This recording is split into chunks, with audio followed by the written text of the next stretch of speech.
안녕하십니까. 주역 64개 노트 정리. 이번 시간에는 중풍선 두 번째 시간입니다. 전체적으로는 40번째 노트 정리입니다. 오늘은 이제 중풍선 초육과 구위에 대해서 한번 같이 알아보겠습니다. 자, 먼저 한자를 같이 한번 보겠습니다.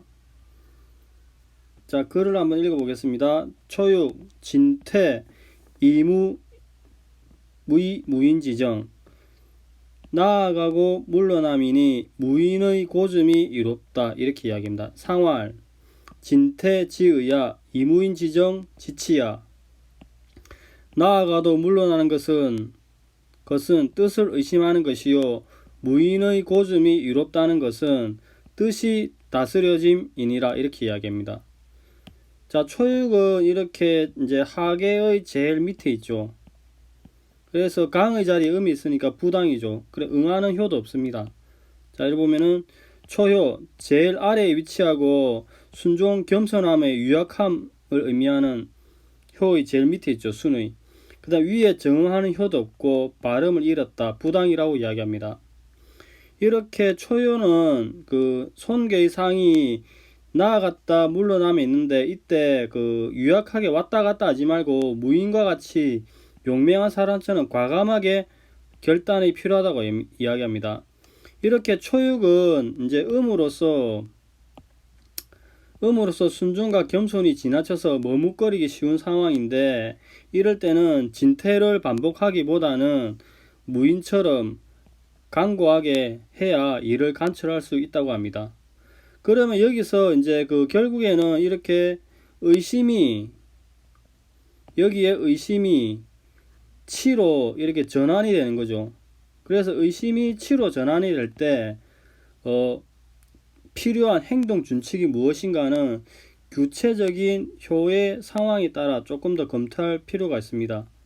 그리고 우리가 이렇게 일반적으로 그 우유부단함이 일어나는데 무인한의 강금함, 과단성을 가지고 실천을 해라 이렇게 이야기하는데, 그 논리적으로 이런 실험이 있죠. 말이 이렇게 있는데 그 중간에 10m 거리를 두고 건초와 길이가 있습니다. 이 말에게 그 길이와 건초가 주는 효용은 경제학적으로 50, 50 똑같습니다. 그러면 논리 실험을 이렇게 했을 때 이 말의 선택은 어떻게 될 것인가? 그러니까 말이 합리적으로 효용이 동일한 그 거리에 있는 길이와 건초를 두었을 때 논리적 선택은 어떻게 될 것인가? 그 논리 실험했을 때 결론은 말은 굶어 죽는다입니다. 왜냐하면은 이 효용이 같으니까 선택을 할 수 없는 거죠. 결국에는. 근데 우리가 일반적으로 이럴 때는 과감하게 한쪽으로 자기를 던질 필요가 있죠. 이게 이제 우스갯소리로 우리가 많이 이야기하는 선택장애라는 말이 나옵니다.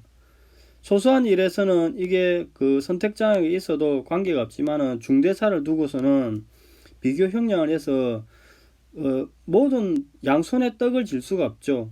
그래서 어떤 하나를 선택해야 되는데 어렵기는 하지만 스스로 주체적으로 결정을 할 필요가 있죠. 여기 초육을 보면은 이러한 이야기가 생각이 나니까 요걸 조금 참고하시기 바랍니다. 그리고 이제 아까 한 부분은 의심에서 다스려짐의 과정에 이르는 치의 과정에서 필요한 행동 준칙이 무엇인가는 개별 구체적 상황에서 조금 더 검토할 필요가 있습니다. 다음 9위를 보겠습니다. 한자를 읽어보겠습니다. 손재상하, 사무분약, 길무구. 손이 침상 밑에 있으니 사물을 씀이 정성이 많으면 길하고 허물이 없다. 분약지길, 상활, 분약지길 득중야. 사물을 씀이 정성이 많으면 길하다는 것은 중을 얻음이니라. 이렇게 이야기합니다. 자, 구이는 강의 자리에, 양강의 자리에 이렇게 있죠. 음의 자리에. 그래서 구이는 제자리는 아니나 음의 자리에 강이 있으니 제자리는 아니나 중을 얻은 자리죠. 자, 여기서 사와무는 신에게 제사를 지내는 축사와 무격을 말한다고 이야기합니다. 무격은 무당인데 미신 활동에 종사하는 무당을 말한다고 이야기합니다. 여기서 분은 분잡하다, 어지럽다 이야기입니다. 즉 여기서 분약은 어수선하다입니다. 즉 침상 밑에 낮게 숨어서 멈추면서 축사나 무당이 신령에게 제사 지내듯이 겸손하게 위로 순종하여 정성을 다하면은 길하고 허물이 없다고 이야기합니다.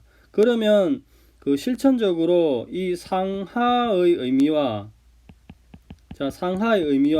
그다음에 분약, 용사무, 무격을 쓰는 이 양자의 상관성이 이제 나중에 키포인트가 될 수 있겠죠.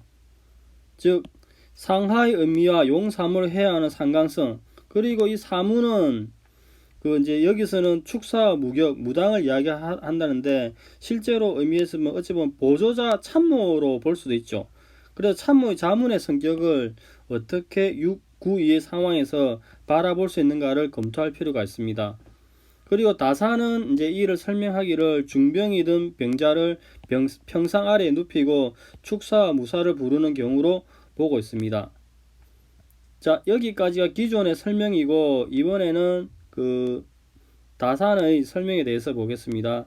지금 손에 대해서 하고 있는데 손이 두 개가 있는 것을 하고 있는데 이 의미가 잘 와닿지 않는 부분은 제가 노트 정리 제일 처음에 세 번째 노트 정리한 부분을 다시 되돌려서 보시고 난 다음에 이제 이 중풍선 오시면은 조금 더 노트 정리한 것을 보는데 좀 이해가 빠를 것이라 생각합니다. 잘 이해가 오지 않는 분은 제가 제일 처음 노트 정리한 진과 손에 대해서 한 세 번째 노트 정리를 참고하시기 바랍니다. 자, 한자를 같이 보겠습니다. 초육, 진태, 이, 무인, 지정. 전진하기도 혹 후퇴하기도 하나 이 무인, 지정. 무인의 일이 이로울 것이다. 상활, 진태, 지위야, 이무인, 지정, 지치야. 전진하기도 하고 혹 후퇴하기도 하는 것은 마음에 어떻게 해야 할지 몰라서 의심이 있기 때문이요. 주인이 일이 이로운 것은 그 의심하는 마음을 다스리기 때문이다. 이렇게 이야기합니다. 그러면 초익의 물상을 한번 같이 도출해 보겠습니다. 자, 진태를 찾아보겠습니다. 자, 풍산전 본계가 여기 있죠. 본계가 있는데 이제 초육이 변하니까 천택리가 되죠. 이 천택리는 이제 여기 보면 천택리의 또 다른 지계의 모계인 택천쾌와 또 다른 그 모계인 천풍구에서 왔죠. 그래서 천풍구에서 보면은 이렇게 위로 상승 진 나아가는 거죠. 그 다음에 택천쾌에서 보면은 음이 이렇게 밑으로 내려가 태죠. 그래서 구에서 올라가는 것은 진이고 그 다음에 택천케에서 이렇게 내려온 것은 후퇴한다 이렇게 얘기합니다. 그래서 설명을 하기를 천택리의 지계의 모계인 구에서 일로서 사로 가는 것은 유가 전진을 하는 것이고 택천쾌에서 유가 6에서 사로 오는 것은 손으로 물러나는 것이다. 그래서 진태, 나아가거나 물러나는 상이 나온다고 이야기합니다. 그러면 이 무인 지정을 도출을 해보겠습니다. 자, 여기가 그 최초의 중풍선이 본계이죠. 중풍선은 이렇게 풍택중부라는 본계의 모계로부터 도출되었는데 이 풍택중부는 전체가 크게 리의 상을 가지고 있죠. 이렇게 대리는 갑옷, 투구, 창, 무기상이 있는 거죠. 근데 이렇게 추위를 하게 되면은 이제 이렇게 양이 이제 밑에가 빵꾸가 이렇게 뚫려 있죠. 뚫려 있으니까 방어 태세를 제대로 하게 못하는 상황이 된다고 합니다. 이 상황에서 이렇게 효변을 하게 되면은 천택리가 되는데 이제 빵꾸가 뚫린 게 강이 됨으로써 방어가 견밀하게 되니까 하계는 이제 건으로서 금이 되고 상계는 손이니까 목이죠. 그래서 금이 목을 이기니까 무인의 일은 이롭다 이렇게 설명하십니다. 자, 설명해 보면은 그 지계의 모계인 중부에서는 대리 형태를 띠는데 이것은 무기를 사용해서 외부의 방어가 유리한 상황인데 추위하에서 중풍손이 되면은 즉 3이 1로 가면은 강이 음으로 뚫려져 있어서 방어의 태세가 매끄럽지 않은 상태에서 다시 그 초효가 효변을 하게 되면은 천택리가 되어서 밑에 강건함이 나서 방어가 긴밀해진다. 그래 다시 강이 나타나게 되므로 결국에는 금이 목을 이기니 무인의 일이 이롭다 이렇게 설명하십니다. 그 다음에 지의야는 똑같습니다. 그 뜻이 의심스럽다 이야기하는데 여기서 최초의 그 효변을 한 지게의 천택리 지게는 택천케라는 모계와 천풍구라는 그 모계로부터 각각 도출됐죠. 그래서 진태는 스스로를 시험한다 하는데 중천근의 구사와 에서 유추해서 나왔다고 합니다. 그래 한 번은 나아가기도 하고 이렇게 1에서 한 번은 나아가기도 하고 또 한 번은 이렇게 6에서 4로 물러나기도 하니까 혹 한 번은 이렇게 나아가기도 하고 혹 한 번은 이렇게 물러나기도 하니 나아가기도 하고 혹 위로부터 아래로 물러나기도 하니 리의 중간에 리의 뜻을 이루니 그 뜻이 의심스럽다고 이제 설명을 하십니다. 자, 여기까지가 그 기존의 그 초육에 대한 설명이고 그 다음에 구2에 대한 다산 선생님의 설명을 보겠습니다. 자, 먼저 한자를 한번 읽어보겠습니다. 구2 손재상하 용사무 분약길 무구 중병에 든 병자를 평상 아래에 눕히고 재개하니 그 소생을 위해서 용사무분약 축사와 무사를 불러 소란스럽게 소란스러우나 길하며 허물이 없을 것이다.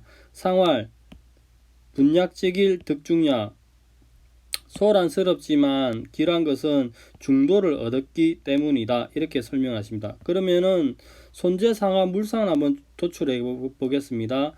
자, 여기에 최초의 이제 본계가 있는 거죠. 중풍선. 자, 중풍선은 다른 본계의 모계인 천산둔과 이래서 이제 도출이 된 거죠.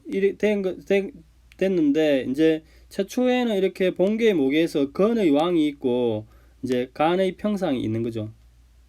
그래서 이제 왕이 평상에 위에 있다 이렇게 이야기합니다. 둔계 시절에는.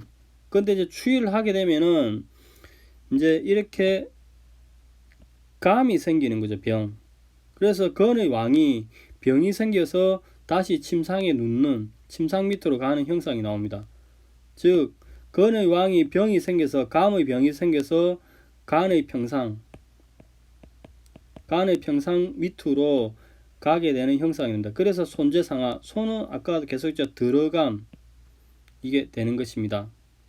그 다음에 이제 그 용사무분약을 보면은 자 본계가 여기 있습니다. 중풍선.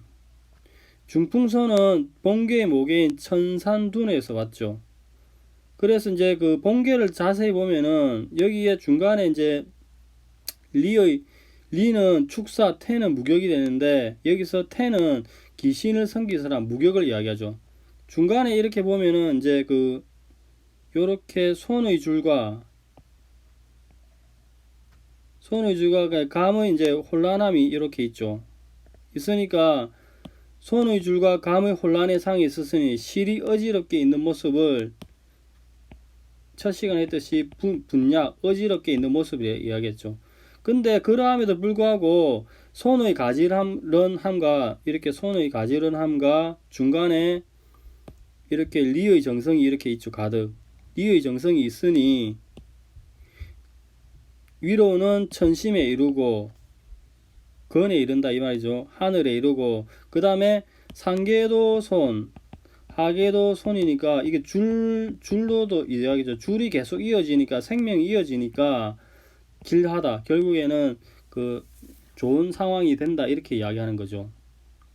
그 다음에 득중은 이게 본계 목에 천산둔 음이 2로가 4로 가니까 제자리를 획득하는 거죠. 양이 비록 내려왔으나 음이 이렇게 4로 가니까 제자리를 획득하는 것이다 이렇게 이야기합니다. 자, 여기까지 설명인데 이 부분은 기존의 설명과 다르니까 조금 더 한 번 더 다산 선생님 글을 한번 읽어보겠습니다. 중병에 든 병자를 평상 아래에 눕히고 재개하니 그 소생을 위해서 축사와 무사를 불러 소란스러우나 길하며 허물이 없을 것이다. 상활, 소란스럽지만 길한 것은 중도를 얻었기 때문이다. 이렇게 얘기합니다. 이를 병을 뭐 치유하는 그런 의미의 그 효사로 설명을 하시는 것이죠. 자, 오늘은 그 중풍손의 그 초육과 구위에 대해서 알아보았습니다. 초육에서는 진퇴만 하지 말고 무인의 강건함을 가지라 이야기하고, 그 다음에 구위 상황에서는 그 정성을 다해서 사물을 쓰는 게 허물없다 이야기했는데, 이 사물을 실제적으로는 그 보조자, 참모의 의미가 있다고 말씀을 드렸습니다. 그리고 다산 선생님은 구위의 상황을 병을 치유하는 상황으로 설명하시니까 양자를 잘 보셔가지고 공부하는 데 도움이 되었으면 합니다. 자, 오늘은 여기까지 하겠습니다. 감사합니다. 좋은 하루 되십시오.